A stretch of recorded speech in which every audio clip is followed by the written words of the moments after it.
अस्सलाम वालेकुम, कैसे हैं आप सब? ठीक ठाक है, उम्मीद करती हूँ आप बिल्कुल ठीक ठाक होंगे। और बग़ैर टाइम ज़ाया किए मैं रिव्यू देने लगी हूँ ख़ास लोगों पे। एंड तक मेरी वीडियो ज़रूर देखिएगा। तो चलिए जी, स्टार्ट लेते हैं अपने रिव्यू का। तो जनाब, सबसे पहले हम डिस्कस करेंगे किसको, हिना आसिफ को। ठीक है। आजकल जी ये बहुत क्या कहते हैं, चिपकू बने हुए हैं। एक ज़माने में ये चिपकू बने हुए थे किसके साथ? हमने इनको देखा अक्सर के पीछे भागते हुए, कभी च्युइंगम बने हुए बहाने बहाने से शाउट आउट लेते हुए, कभी उनको अपने घर बुला रहे हैं, कभी वजह बेवजह उनके घर पहुंच जाते। और तो और उसके बाद हुमैरा अरशद से भी शाउट आउट लिया इन्होंने, पीछे नहीं पड़ सके क्योंकि वो तो आउट ऑफ सिटी रहती थी, तो इसलिए बार बार उनकी तरफ जाना नहीं हुआ। और उसके बाद मारिया बिलाल का पीछा करते रहे कि हमें कुछ अफाका हो, आई मीन के कुछ अच्छे व्यूज़ मिल जाएं, बट ऐसा हुआ नहीं। तो अब जो इन्होंने पकड़ा है वो पकड़ा है रजब को, और जनाब यहीं से इन्हें अफाका मिल रहा है, उनकी जो रश है वो इनको मिल रही है। तो इन्होंने कहा भाई इससे अच्छा काम तो कोई और हो नहीं सकता, तो चलो इन्हीं को पकड़ के बैठे रहो, क्योंकि इनके तो बहुत बहुत बहुत सब्सक्राइबर्स हैं, तो हमें भी कोई चैरिटी में थोड़े बहुत मिल ही जाएंगे। अच्छा जी, तो बात ऐसी है कि ये उनके घर जाते रहे और रजब ने फिर मिलना छोड़ दिया और उनकी वालदा ही आगे आती रहीं। और वही बात है कि अब ऐसा लगता है कि रजब इनसे मिलना ही नहीं चाहता। और जाहिर सी बात है, ना जान ना पहचान, तू मेरा मेहमान, कोई वो वाला हिसाब हो गया। इन्हें उस बेचारे ने तो हाथ पकड़ा होगा, इन्होंने तो बाजू ही पकड़ लिया उसका। और अब यही देख ले, कुंडू वाली नियाज में उसने जहाँ सबको बुलाया ये भी पहुँच गए।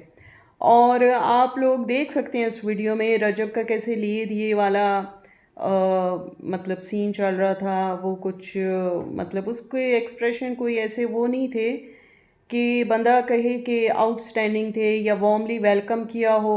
मुंह पे स्माइल तो जितने टाइम ये रहे ज़रा भी नहीं देखी जनाब। इसके अलावा खुदा हाफिज़ के लिए ये खड़े रहे, तब जाके कहीं रजब निकला और इनको खुदा हाफिज़ कोई ढंग से नहीं कहा और आगे ही निकल गया। फिर पीछे उनके फादर थे, वो आ रहे थे, तो उन्होंने भी कोई सही तरीके से इनको मुंह नहीं लगाया। फिर एक सीन में तो खैर वीडियो में ये भी था कि ये खड़ा था आसिफ, और उसके बाद कोई लेडीज़ आ रही थी, तो रजब ने एकदम से कहा कि साइड पे हो जाएं, लेडीज़ आ रही हैं। लेकिन वो अंदाज़ ऐसा था कि जिसमें आप सोच सकते हैं कि हार्शली का, रूडली का, उसमें कोई आम सी बात नहीं थी कि बंदे को नॉर्मल टोन भी समझ में आ जाती है। तो अब इनको अपनी इज्जत पे रहना चाहिए। बस जितना रश इन्होंने रजब से लेना था वो तो ले ही लिया। अब बाकी इनकी अपनी एफर्ट होनी चाहिए, मेहनत होनी चाहिए कि अपने चैनल पे किस तरीके से कितनी मेहनत करते हैं। तो लेट्स सी आगे क्या होता है, देख। दूसरी बात ये कि रजब फैमिली जो है वो थोड़ी रिज़र्व है। मतलब जाहिर सी बात है, उनका अपना कंटेंट है, और रजब अगर इस मुकाम पे है तो वो अपनी मेहनत की वजह से है, किसी के कंधों पे चढ़ के वो नहीं आया। ये बात सोचनी चाहिए हिना आसिफ को कि भाई इनको भी अपनी मेहनत से आगे बढ़ना है। ये तो तैयार नवाला हुआ कि किसी के बनाए हुए सब्सक्राइबर्स आप लोग स्टोल कर लें और अपने 25,000 बना लें, या मतलब देखते ही देखते इनके जो बड़े हैं अपनी मेहनत से बिल्कुल नहीं बढ़े। ये रजब की देन है, रजब की वजह से बढ़े हैं। व्यूज़ भी जो बनते हैं तो वो उन्हीं की वजह से बनते हैं। जब जब ये मिलते हैं तब तब व्यूज़ बनते हैं, लेकिन जब ये देखते हैं हमारे व्यूज़ नहीं बन रहे तब ये फ़ौरन ही मिलने चले जाते हैं, और जब व्यूज़ अच्छे आ रहे होते हैं तब नहीं जाते। अब बंदा पूछे कि एक दफ़ा तुम्हारे अगर व्यूज़ और सब्सक्राइबर्स बढ़ गए तो तुम तो रजब को भूल जाओगे, क्योंकि ये तो तोता चिश्मी हुई ना। मतलब आप किसी को यूज़ कर रहे हो अपने व्यूज़ के लिए, अपने सब्सक्राइबर्स के लिए। तो ये चीज़ रजब को ज़रूर सोचनी चाहिए, रजब फैमिली को, कि भाई अब बस बहुत हो गया। और मज़ीद मीटअप नहीं रखना चाहिए। लेकिन खैर उनकी मर्ज़ी, जैसा वो चाहें। लेकिन उनके जो एक्सप्रेशन है उनको आसिफ भाई अपनी इज़्ज़त पे समझ लें कि भाई अब मज़ीद मुझे इनसे नहीं मिला। हाँ, अगर वो फिर भी हमें ये वीडियो में आके कहते हैं या कमेंट्स में कहते हैं कि वो भी मिलना चाहते हैं या हमारी बातचीत होती रहती है, तो आसिफ भाई कितनों को बेवकूफ़ बनाएंगे, क्योंकि चेहरे के जो तासुरात होते हैं, जो एटीट्यूड होता है, जो एक्सप्रेशंस होते हैं, वो गलत नहीं हो सकते। समझ गए? देखा जाए तो अली अक्सा ने आयशा को डांस सिखा दिया, वीडियो में बोलना सिखा दिया और बाकी चीज़ें सिखा दी, लेकिन असल जो चीज़ है जो कि सिखानी चाहिए वो है वॉशरूम जाने की ट्रेनिंग।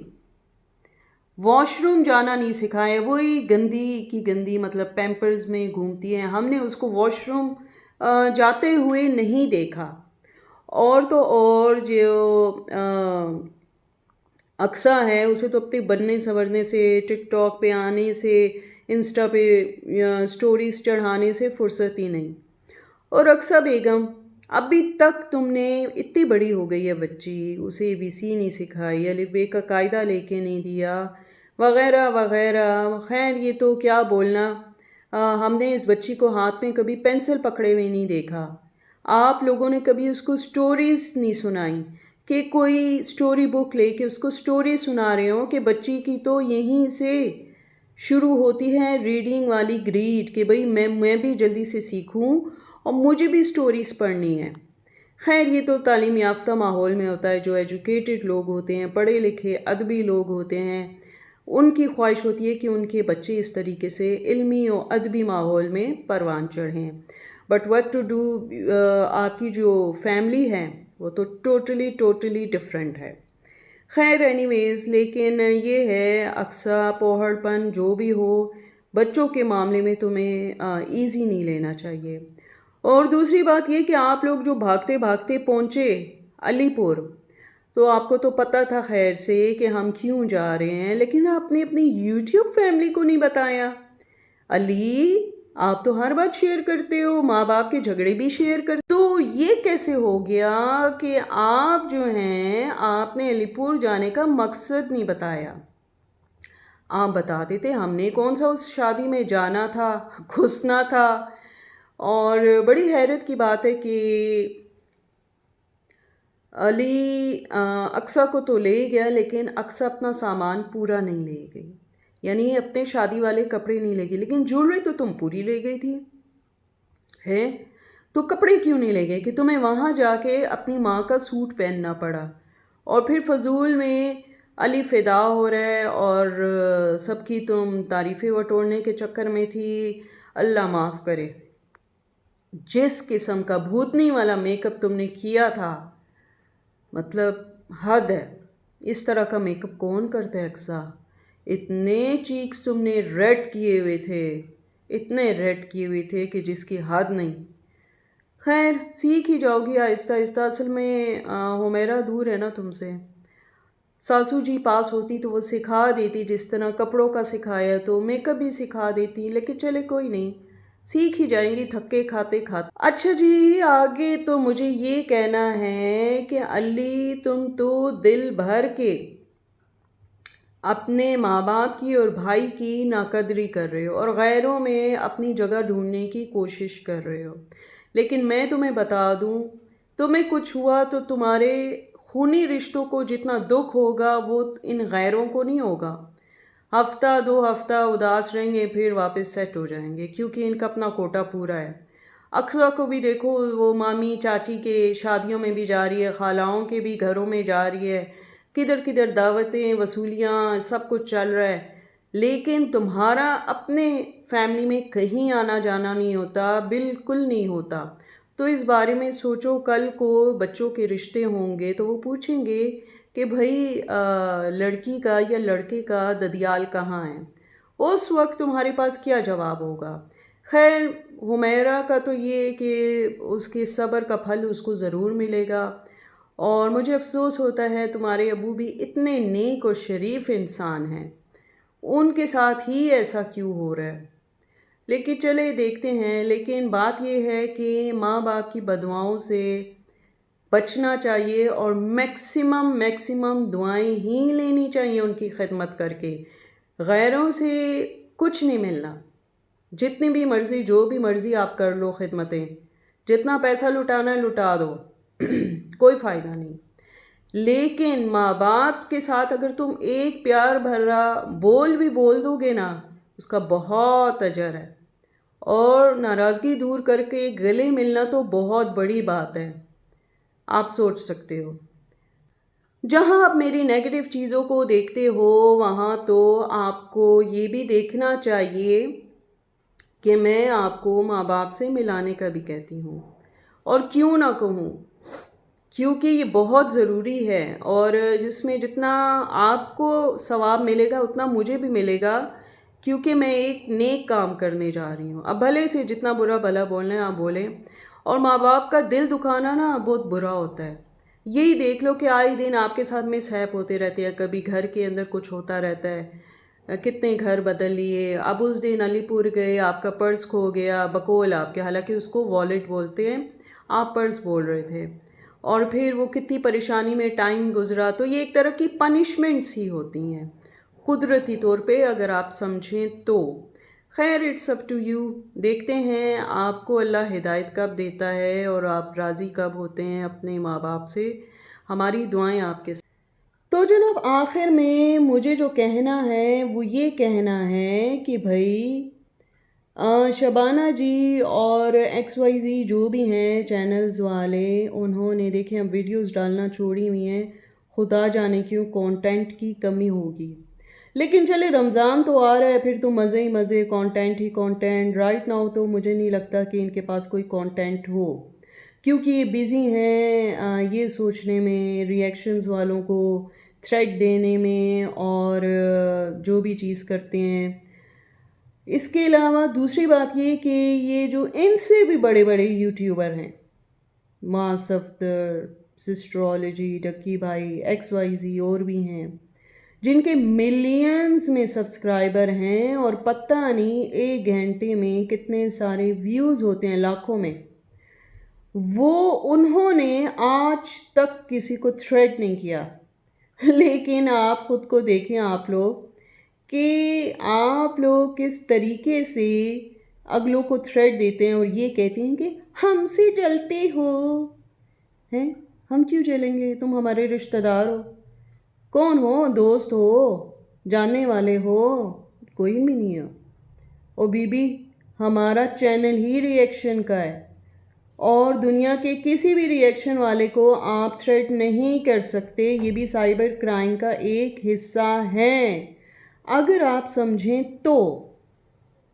तो कहने का मतलब ये है कि आप लोगों के व्यूज़ जो बनते हैं वो हमारी वजह से बनते हैं कि देखने वाला, सुनने वाला कहता है भाई ये लोग जिसके बारे में बोल रहे हैं या आखिर हैं कौन।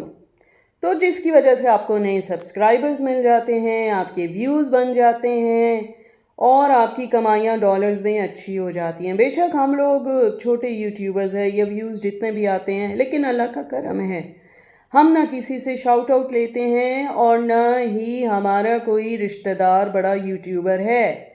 जैसे कि आप एक बड़ी यूट्यूबर हैं अपने ख़ानदान में, मैं नहीं कह रही कि सारे यूट्यूब में, अपने ख़ानदान में, तो आप ही की वजह से उनके व्यूज़ भी बन जाते हैं, डॉलर्स भी बन जाते हैं और मज़े भी हो जाते हैं। इसलिए बराए करम मुंह खोलने से पहले इस बात पे ज़रूर सोचिएगा।